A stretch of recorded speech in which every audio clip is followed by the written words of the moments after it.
Hi everyone. So last lecture में we covered basal lamella. ठीक है, तो अब हम पढ़ने जा रहे हैं, थोड़ा बहुत ही रह गया cell communication and this is the last lecture. So इसमें जो भी चीज बची है वो हम कवर कर लेते हैं। देखो, जब सेल माइग्रेशन होता है, जब सेल मूव करती है, या मेटास्टेसिस जो कैंसर में जो प्रोसेस होता है जिसमें एक ट्यूमर में जो सेल एक जगह चिपकी हुई रहती है और फिर वो जो है ब्लड में एंटर कर जाती हैं, तो ये जो मेटास्टेसिस वाला प्रोसेस होता है इसमें क्या होता है ऐसा, इसमें बेसिकली जो मैट्रिक्स डिग्रेडेशन होता है ना वो होता है। क्योंकि सेल आपस में कैसे कनेक्टेड है, मैट्रिक्स उसमें प्रेजेंट है तो वो एक जगह होती है। लेकिन जब मैट्रिक्स में डिग्रेडेशन होता है, जब मैट्रिक्स डिग्रेड कर दिया जाता है, तब सेल जो एक साथ चिपकी हुई होती है वो मूव करने लगती हैं। एक्स्ट्रा सेल्यूलर, इसमें किस चीज का रोल होता है, जो हमारे एक्स्ट्रा सेल्यूलर प्रोटीज होते हैं, कुछ एंजाइम्स होते हैं, प्रोटीज एंजाइम यानी कि प्रोटीन को तोड़ने वाले। एक्स्ट्रा सेल्यूलर मतलब सेल के बाहर जो मैट्रिक्स एक्स्ट्रा सेल्यूलर, वहां पे कुछ प्रोटीज होते हैं जो क्या करते हैं, डिग्रेड करते हैं मैट्रिक्स के कंपोनेंट को। जो भी हमारा मैट्रिक्स में प्रेजेंट है जिससे सेल अटैच हो रही है आपस में, उन सबको डिग्रेड करने का काम ये एंजाइम करते हैं। जैसे आप देखोगे कुछ मैट्रिक्स मेटालोप्रोटीजेज होते हैं, कैल्शियम और जिंक आयन पे डिपेंड करते हैं। इनका जो काम होता है वो इन पे डिपेंड होंगे तभी वो काम करते हैं, इनकी जरूरत पड़ती है इनको। कुछ हमारे पास सीरीन प्रोटीजेज होते हैं। सीरीन प्रोटीजेज में भी जैसे ट्रिप्सिन हो गया, कोलाजिनेजेस हो गया, एक्सेट्रा, ये सब इसी में इन्वॉल्व हो जाते हैं सीरीन प्रोटीजेज में। ठीक है, तो ये कुछ तरीके के प्रोटीजेज होते हैं, प्रोटीन यानी कि एंजाइम्स होते हैं जो मैट्रिक्स डिग्रेडेशन में इन्वॉल्व होते हैं। देखो, इसमें कुछ प्रोसेस होता है। पहला तो लोकल एक्टिवेशन होता है। जब भी कोई पूछे कि कैसे सेल जो है वो माइग्रेट करती है, कैसे उसका जो एक्स्ट्रा सेल्यूलर मैट्रिक्स है वो ब्रेक हो जाता है, तो इनके पास कुछ प्रोटीज होते हैं जैसे टीपीए, टिश्यू प्लाज्मिनोजन एक्टिवेटर। ये क्या करते हैं, ये प्लाज्मिनोजन को जो कि इनएक्टिव फॉर्म में होता है उसको एक्टिव फॉर्म में कन्वर्ट कर देते हैं प्लाज्मिन। सो प्लाज्मिन क्या है, एक सीरीन प्रोटीज की तरह काम करता है। सीरीन प्रोटीज यही, यानी कि ये क्या करेगा, मैट्रिक्स में डिग्रेडेशन कराएगा, प्रोटीन्स को तोड़ता है। तो पहला स्टेप होता है लोकल एक्टिवेशन। टीपीए एक्टिव करा देता है किसको, प्लाज्मिनोजन को प्लाज्मिन में। टिश्यू प्लाज्मिनोजन एक्टिवेटर याद रखना है, ठीक है। उसके बाद कुछ सेल सरफेस रिसेप्टर्स भी होते हैं, सेल के सरफेस पे कुछ रिसेप्टर्स होते हैं। उनके पास आके ये एक होता है यूरोकाइनेज टाइप प्लाज्मिनोजन एक्टिवेटर। ये एक प्रोटीन होता है, ये जो है और एंजाइम ये यहाँ पे आके बाइंड करता है। ये जो यूरोकाइनेज टाइप प्लाज्मिनोजन एक्टिवेटर होता है विच इज अ प्रोटीन, तो ये यहाँ पे आके अपने रिसेप्टर पे बाइंड करता है सेल के सरफेस पे। एंड ये भी क्या करता है, टिश्यू मैट्रिक्स के डिग्रेडेशन में इन्वॉल्व होता है। काइनेज जहाँ पे भी आ रहा है, urokinase type plasminogen activator, plasminogen activator, kinase कहीं पे भी आ रहा है यानी कि फोस्फोराइलेशन होना है, ठीक है। प्लाज्मिनोजन एक्टिवेटर मतलब यही इसको प्लाज्मिनोजन को एक्टिव करना। तो ये इसी में इन्वॉल्व होता है मैट्रिक्स डिग्रेडेशन में। लेकिन ऐसा तो है नहीं कि हमारी सेल 24 घंटा जो है डिग्रेड ही करती रहेगी मैट्रिक्स को, है ना। तो हमारी बॉडी में कुछ ऐसे प्रोटीन्स भी होते हैं, ये क्या वो इंश्योर करते हैं कि जहां जहां पे जरूरत है ना सिर्फ वहीं पे मैट्रिक्स डिग्रेड हो, आसपास चीजें ना खराब हो। अनलाइक जैसे आप कैंसर सेल्स में देखते हो वहां पे हर जगह डिग्रेडेशन हो जाता है, लेकिन नॉर्मल बॉडी में ऐसा नहीं होता है। जहां पे जरूरत पड़ती है सेल को माइग्रेट करने की, जहां पे हमको डिग्रेड करना होता है, वहीं पे चीजें होती है। तो ये जो यूरोकाइनेज टाइप प्लाज्मिनोजन एक्टिवेटर होता है ना, ये इंश्योर करता है कि जिस एरिया में जरूरत है सिर्फ वहीं पे मैट्रिक्स का डिग्रेडेशन हो। एंड हमारी बॉडी में एक और प्रोटीन होता है जिसको हम बोलते हैं टिश्यू इनहिबिटर ऑफ मेटालोप्रोटीजेस। ये क्या करता है, इनिबिट कर देता है इसी चीज को, डिग्रेडेशन को बेसिकली। और हम ये भी बोलते हैं कि मेटास्टेसिस को इनहिबिट भी करता है, यानी कि ये जगह जगह पे हर जगह नहीं मैट्रिक्स डिग्रेड होने देता। तो अगर उसको इनएक्टिव करना है, मैट्रिक्स डिग्रेडेशन को बंद करना है, तो हमारी बॉडी में ये टिम्स होते हैं, that is a tissue inhibitor of metalloproteases, नाम से ही पता चल रहा है। और ये भी क्या करते हैं, उसको डिग्रेड होने से रोकते हैं। और जब डिग्रेड करना होता है तो यूरोकाइनेज टाइप प्लाज्मिनोजन एक्टिवेटर आते हैं, तो वो डिग्रेड करते हैं मैट्रिक्स को। ठीक है, वो डिपेंड डिपेंड करता है कि सिचुएशन क्या चल रही है, डिग्रेड कराना है या बंद कराना है, तो उस हिसाब से जो है हमारी बॉडी रिएक्ट करती है। और देखो कैंसर सेल में बेसिकली इनके बीच में भी डिफरेंसेस आ जाते हैं, इनमें कोई कोई ज्यादा एक्टिवेट हो जाएगा, है ना, ये ज्यादा एक्टिवेट हो जाते हैं कैंसर सेल्स में, जिसमें मैट्रिक्स बार बार डिग्रेड ही होता रहता है, ठीक है, तभी तो मेटास्टेसिस चला जाता है ना स्टेज पे, जो कि ब्लड में हमारे जो सेल्स है, टिश्यूज है, वो एंटर कर जाते हैं। तो इस तरीके से ये याद रखना है कि कैसे जो है हम मैट्रिक्स को डिग्रेड कर सकते हैं। अब हम कुछ जंक्शंस पढ़ते हैं। अब तक हमने मैट्रिक्स के बारे में देख लिया, बेसल लैमेला देख लिया, कौन-कौन से प्रोटीन होते हैं, गैग्स क्या होते हैं, क्या-क्या चीजें होती हैं, ठीक है, तो वो सब हम देख चुके हैं। अब कुछ जंक्शंस हम पढ़ लेते हैं जिनका बहुत इंपॉर्टेंट रोल है।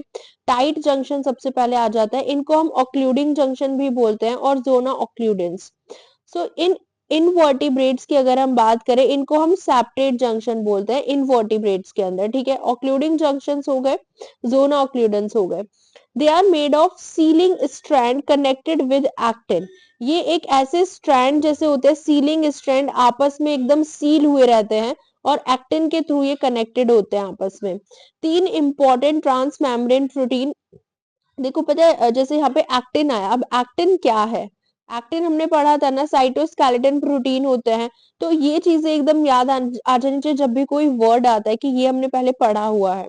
जैसे three important transmembrane protein forming junctions are, so इसके अंदर जो प्रोटीन्स होते हैं, ट्रांस मेम्ब्रेन प्रोटीन्स होते हैं जो ये जंक्शन बना रहे हैं, कौन कौन से इंपॉर्टेंट ट्रांस मेम्ब्रेन प्रोटीन्स है वो हम देख लेते हैं।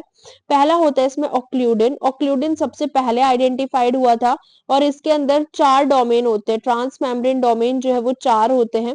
इसका एन और सी टर्मिनल एंड दोनों ही इंट्रासेल्युलर होता है, अंदर के साइड होता है। जब आप ट्रांस मेम्ब्रेन डोमेन पढ़ोगे ना, सो लिपिड की बाई लेयर जो होती है ना, ठीक है, जैसे मान लो कि ये जो है एक लिपिड की बाई लेयर है यहाँ पे, सो जो ट्रांस मेम्ब्रेन प्रोटीन होते हैं ना, वो इस लेयर को क्या करते हैं, क्रॉस करते हैं, ठीक है, जो ट्रांस मेम्ब्रेन प्रोटीन होते हैं वो ऐसे क्रॉस करते हैं इस लेयर को। तो इन्होंने बताया कि इसका जो एन और सी टर्मिनल है ना वो अंदर ही है, यानी कि एन टर्मिनल भी अंदर है और सी टर्मिनल भी जो है इंट्रासेल्युलर है, N terminal and C terminal, इस तरीके से ये ट्रांस मेम्ब्रेन प्रोटीन होते हैं। उसके बाद ये बैरियर स्ट्रक्चर भी बनाते हैं ऑक्लूडिन। नेक्स्ट हम आ जाते हैं क्लोडेंस। क्लोडेंस क्या होते हैं, ये नियरली 25 मेंबर्स होते हैं इनके पास भी 4 ट्रांस मेम्ब्रेन डोमेन होते हैं, ट्रांस मेम्ब्रेन डोमेन 4 हैं। यहाँ पे मैंने 4 नहीं बनाया, 1 2 3 4 ऐसे 4 ट्रांस मेम्ब्रेन डोमेन होते हैं इसके अंदर भी 4 होते हैं। कुछ फिर जैम आ जाता है, JAM is the junction adhesion molecule, ये आईजी सुपर फैमिली से बिलोंग करता है, ये हम ऑलरेडी पढ़ चुके हैं आईजी सुपर फैमिली, जब हमने एड्रेन जंक्शन पढ़ा था वहीं पे। एंड एक ट्रांस मेम्ब्रेन डोमेन इसके पास होता है, सिर्फ एक ही होता है, ये सेल पोलैरिटी को मेंटेन करता है, एंड ऑल्सो पैरासेल्युलर पाथवे जो होता है उसको मेंटेन करते हैं। अभी हम देखेंगे पैरासेल्युलर पाथवे क्या होता है, ठीक है। पैरासेल्युलर बेसिकली दो सेल्स के बीच में जो वो होता है ना गैप, उसमें ये टाइट जंक्शंस हमें देखने को मिलते हैं, और ये जो जैम एडिशन मॉलिक्यूल्स होते हैं, जंक्शन एडिशन मॉलिक्यूल, ये उसी पाथवे को मेंटेन करते हैं और सेल पोलैरिटी को भी मेंटेन करता है। सो आई होप ये क्लियर हुआ होगा टाइट जंक्शन से रिलेटेड, ठीक है। अब देखो यहाँ पे ये हमारी क्या है, गट की एपिथेलियल सेल है, ठीक है, ये आप देख रहे हो, ये जो एक पूरी आप देख रहे हो ये हमारे गट की एपिथेलियल सेल है। फिर यहाँ पे दूसरी एपिथेलियल सेल होगी ऐसी, फिर तीसरी, ये पूरी एपिथेलियल लाइनिंग होती है हमारे गट में, ठीक है। यहाँ पे आप जो भी खा रहे हो वो ल्यूमेन में आ रहा है यहाँ पे, ठीक है, और ये जो है ब्लड ब्लड है, इस साइड ब्लड है, तो आप ऐसे इमेजिन करो इस साइड ब्लड है और यहाँ पे आप जो खा रहे हो वो ल्यूमेन में आ रहा है। तो हमने ग्लूकोज जब लेते हैं या सोडियम आप लेते हो, तो यहाँ पे जो है जो एपिथेलियल लाइनिंग होती है ना, इस वाली साइड को, जो ल्यूमेन की साइड होती है उसको हम बेसल साइड बोलते हैं, एंड जो ब्लड की साइड होती है ना उसको हम बेसोलेटरल साइड, उसको हम एपिकल साइड बोलते हैं, ठीक है, जो इस साइड होती है उसको एपिकल साइड बोलते हैं, नॉट बेसल, एंड जो इस साइड होता है उसको बेसोलेटरल सरफेस बोलते हैं। So how I remember it, जैसे जो ब्लड की साइड सरफेस होगा ना सेल का, उसको बेसोलेटरल बोलेंगे, सो बी से ब्लड, बी से बेसोलेटरल। जो ल्यूमेन की साइड होता है उसको हम एपिकल साइड बोलते हैं। तो यहाँ पे एक ये एसजीएलटी होता है, सोडियम डिपेंडेंट ग्लूकोज ट्रांसपोर्टर, और ये क्या करता है ना, sodium proteases, sodium potassium ATPase जो होता है ना, उसकी हेल्प से ग्लूकोज अंदर जाता है, एंड सोडियम की हेल्प से ग्लूकोज अंदर जाता है। सो ग्लूकोज जो है जब वो सेल के अंदर चला जाता है यहाँ पे, ठीक है, यहाँ पे आप देख रहे हो ग्लूकोज सेल के अंदर आ चुका है। ये जो है SGLT is a secondary active transport, ठीक है, ये जो है अगेंस्ट द कंसेंट्रेशन जा रहा है, इसलिए एक्टिव ट्रांसपोर्ट होता है, ठीक है। तो it is a secondary active transport. तो ये एसजीएलटी यहाँ पे प्रेजेंट होता है एपिथेलियल लाइनिंग पे। जैसे ही आपने कुछ ग्लूकोज लेते हो, कुछ भी आप कार्बोहाइड्रेट ले रहे हो, तो वो यहाँ पे एंट्री कर जाता है ग्लूकोज यहाँ पे, ठीक है, सेल के अंदर एब्जॉर्ब हो गया। अब ये जब सेल के अंदर जाता है तो यहाँ पे जो है ब्लड ट्रांसपोर्टर होते हैं, जिससे वो ब्लड में एंट्री कर जाता है, ठीक है। तो ये तो हो गया हमने ग्लूकोज का। लेकिन जैसे हम जो पढ़ रहे हैं, ये एक सेल हो गई, ऐसे यहाँ पे एक सेल हो गई। तो इन दो सेल के बीच में जो ये गैप होता है ना, इसको हम बोलते हैं पैरासेल्युलर स्पेस। ये जो पैरासेल्युलर स्पेस होता है ना, यहाँ पे हमारे टाइट जंक्शंस होते हैं। ये आप देख रहे हो, ये ब्लैक ब्लैक से, this is the tight junction. तो ये जो टाइट जंक्शन आपको यहाँ पे दिख रहा है ना, यहाँ पे ये जो टाइट जंक्शंस होते हैं ना, ये कुछ आयंस को परमिएबल बना देते हैं, यानी कि यहाँ से दूसरी सेल में जा सकते हैं। वैसे तो टाइट जंक्शन हर चीज के लिए परमिएबल नहीं होते हैं, बट इनका कुछ रोल होता है, जो कि कुछ चीजें जो है वो इस सेल के अंदर जा सकती है, परमिएबल हो सकती है। तो ये हो गया पैरासेल्युलर ट्रांसपोर्ट। तो पैरासेल्युलर ट्रांसपोर्ट में टाइट जंक्शन इन्वॉल्व होते हैं, ये याद रखना है। यहाँ पे टाइट जंक्शन होता है दो सेल के बीच में, यहाँ पे टाइट जंक्शन होते हैं, ठीक है। देखो टाइट जंक्शन जो होते हैं इन इंटेस्टाइन, ये हर चीज के लिए परमिएबल नहीं होंगे, but they are 10,000 time more permeable to sodium ion और इनऑर्गेनिक आयन कुछ होते हैं, जिसके लिए ये इतने ज्यादा परमिएबल होते हैं। तो ये क्या करते हैं, पैरासेल्युलर फोर्स पोर्स यहाँ पे क्रिएट कर देते हैं। टाइट जंक्शन कुछ यहाँ पे पैरासेल्युलर पोर्स क्रिएट कर लेंगे, जो कि पैरासेल्युलर ट्रांसपोर्ट करा सकते हैं। पैरासेल्युलर मतलब दो सेल के बीच में, ठीक है। They also allow movement of sugar और अमाइनो एसिड का भी मूवमेंट यहाँ पे होता है, ठीक है। शुगर और अमाइनो एसिड के मूवमेंट में भी ये हेल्प करता है। तो ये टाइट जंक्शन आपको यहाँ पे भी देखने को मिलता है, यानी कि पैरासेल्युलर स्पेस में प्रेजेंट होता है। So this is about the tight junction, ठीक है। देखो ये क्वेश्चन है, जैसे दो माइस, हमने दो ग्रुप ऑफ माइस लिए एंड उनको FITC डेक्सट्रेन के साथ जो है फेड कराया। उनको हमने FITC डेक्सट्रेन दिया, जो कि एक डाई होती है, फ्लोरेसेंस डाई से उनको हम टैग कर दिया, ठीक है। टू चेक देयर, उनका इंटेस्टिनल इंटीग्रिटी चेक करने के लिए। 6 घंटे बाद हमने देखा, जब उनसे ब्लड निकाला गया दोनों माइस से, फ्लोरेसेंस चेक करने के लिए। देखो इसमें हमारे पास क्या है ना, हमने दो माइस लिए, ठीक है। ये एक हमारे पास माइस है, एक ही हमारे पास माइस है। तो एक हमारे पास जो है, हमने दोनों को फेड करा FITC डेक्सट्रन से। सो जो ग्रुप 1 है हमारा, ये हमारा वाइल्ड टाइप है, ठीक है। ये हमारा क्या है, वाइल्ड टाइप है, ग्रुप 1, ठीक है। और ये जो दूसरे वाला है, इसमें हमने क्लोडिन को नॉकआउट कर दिया है। क्लोडिन हमने देखा था ना, क्लोडिन क्या होता है, इसमें हमने क्लोडिन को नॉकआउट कर दिया। क्लोडिन इज अ जो टाइट जंक्शन में इन्वॉल्व होता है, ठीक है।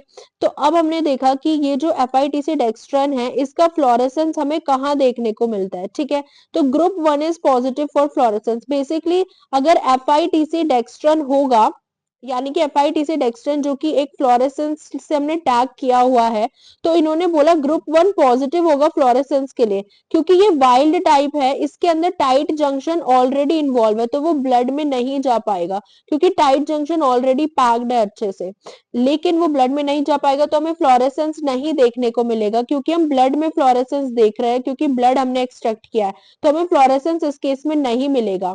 लेकिन ग्रुप 2 में क्लोरीन नॉकआउट कर दिया। क्लोरीन टाइट जंक्शन में इन्वॉल्व होता है।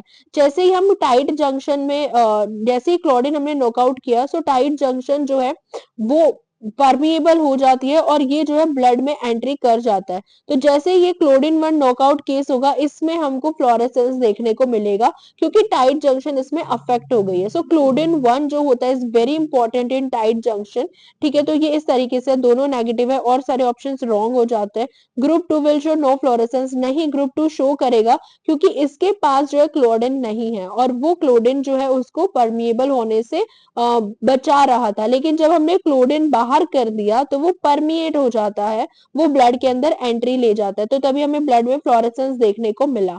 तो इसलिए इससे आपको क्या पता चलता है कि क्लोरीन 1 का कितना इंपॉर्टेंट रोल होता है टाइट जंक्शन में। I am again telling you, tight junction हर चीज के लिए परमिएबल नहीं है। नाम से आपको पता चल रहा है, गैप्स ये सील कर देता है एकदम।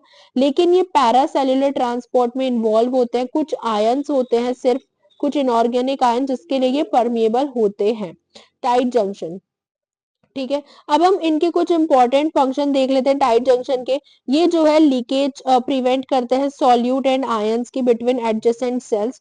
लीक नहीं होने देते, इनको पता होता है क्या चीज इनको पास आउट करनी है, क्या चीज इनको नहीं करनी है, तो लीकेज तो इनमें बिल्कुल नहीं होता है। एंड ब्लड ब्रेन बैरियर में भी ये इन्वॉल्व होता है, वहां ये बहुत अच्छे से मेंटेन करता है। अगर आपके टाइट जंक्शन में डिफेक्ट आ जाता है ना, तो बहुत ही डेंजरस ये माना जाता है। ये ब्लड ब्रेन बैरियर को मेंटेन करते हैं अच्छे से, सेल पोलैरिटी को मेंटेन करते हैं, वही एपिकल और बेसल जो पोलैरिटी होती है। एंड ये जो है किडनी में भी इनका एब्जॉर्प्शन में हेल्प होता है, absorb iron in kidney during, जब यूरिन फिल्ट्रेशन हम पढ़ते हैं, एनिमल फिजियो में हम पढ़ेंगे, वहां पे भी ये क्या करते हैं, आयंस को अब्सॉर्ब करने में हेल्प करते हैं इन किडनी। सो किडनी में भी ये होता है, इन्वॉल्व होता है इनका टाइट जंक्शन का। So these are some important functions of tight junction. अब हम पढ़ते हैं दूसरे टाइप के junction, that is channel forming junctions. ठीक है। चैनल फॉर्मिंग जंक्शन के अंदर हम दो जंक्शन पढ़ते हैं, एनिमल्स के अंदर गैप जंक्शन, प्लांट्स के अंदर प्लाज्मोडेस्मेटा। ओके। एनिमल्स के अंदर गैप जंक्शन, प्लांट्स के अंदर प्लाज्मोडेस्मेटा। गैप जंक्शन जो होता है ना, ये क्या करते हैं, साइटोप्लाज्म को कनेक्ट करते हैं of adjacent cell. Gap junction क्या करते हैं, साइटोप्लाज्म को कनेक्ट करते हैं, दो अलग अलग सेल के साइटोप्लाज्म को कनेक्ट करते हैं of adjacent cell. Channel forming protein, इनके अंदर कौन कौन से प्रोटीन इन्वॉल्व होते हैं, इनके अंदर कोनेक्सिन एंड इनेक्सिन इन्वॉल्व होते हैं, जो कि एक साथ जुड़ते हैं, कोनेक्सिन एंड इनेक्सिन, और ये कोनेक्सिन चैनल बना लेते हैं। कोनेक्सिन एंड इनेक्सिन एक साथ जुड़ते हैं और ये कोनेक्सिन चैनल बना लेते हैं। दूसरा होता है they couple the cell both electrically and metabolically. ठीक है, ये सेल को आपस में जोड़ के रखते हैं, इलेक्ट्रिकली भी एंड मेटाबॉलिकली भी। कोनेक्सिन के बारे में अगर आपको देखना हो, जो कोनेक्सिन होता है चैनल फॉर्मिंग प्रोटीन, ये जो कोनेक्सिन यहाँ पे होता है, ये 4 पास ट्रांस मेम्ब्रेन प्रोटीन है, ये 4 बार पास हुआ है मेम्ब्रेन से, एंड 6 कोनेक्सिन आपस में मिलते हैं, assemble to form a hemichannel connexin. तो ये जो कोनेक्सिन का चैनल आपको देखने को मिल रहा है, इसके अंदर आपको ये 6 कोनेक्सिन प्रोटीन देखने को मिलेंगे। ठीक है। सो अगर कोनेक्सिन या कोनेक्सिन कहीं पे भी आ रहा है, that means they are talking about the gap junctions के बारे में बात हो रही है।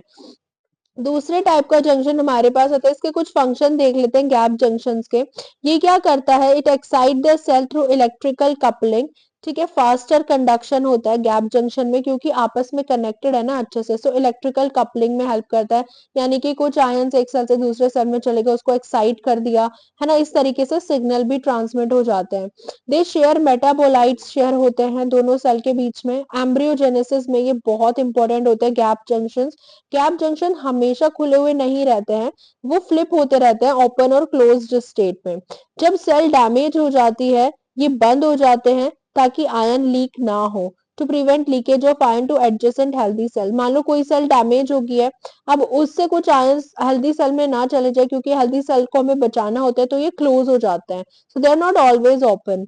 डोपामीन क्या करता है, it reduces gap junction communication in the retinal neuron in high intensity of light. जब बहुत ज्यादा लाइट पड़ रही होती है, तो डोपामीन क्या करता है, गैप जंक्शन के कम्युनिकेशन को कम कर देता है। हमारे जो रेटिना में जो न्यूरॉन्स होते हैं, उनके अंदर जो सिग्नलिंग होती है ना, वहां पे भी गैप जंक्शन होते हैं। तो डोपामीन जब बहुत ज्यादा लाइट पड़ रही होती है, उनके गैप जंक्शंस को कम कर देता है।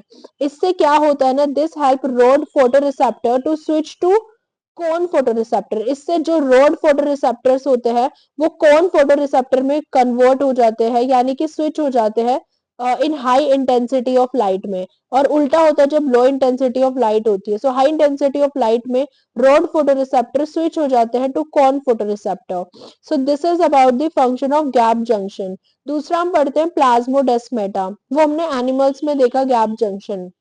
प्लाज्मोडेस्मेटा, ये प्लांट्स के अंदर कुछ गैप जंक्शंस में इन्वॉल्व होते हैं। प्लांट्स के अंदर ये इंटरसेल्युलर जंक्शन होते हैं, जो कि सेल सेल कम्युनिकेशन में हेल्प करते हैं।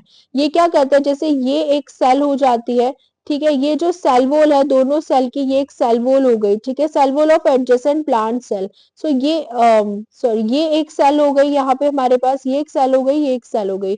दोनों सेल का जो एससीआर होता है वो कनेक्टेड रहता है, स्मूथ एंडोप्लाज्मिक रेटिकुलम। जबकि हमने गैप जंक्शन जो एनिमल में देखा वहां पे साइटोप्लाज्म कनेक्टेड था, यहाँ पे आप देख रहे हो एससीआर कनेक्टेड रहता है। सो इन मोस्ट, इसलिए इंटरसेल्युलर जंक्शन भी होता है ये।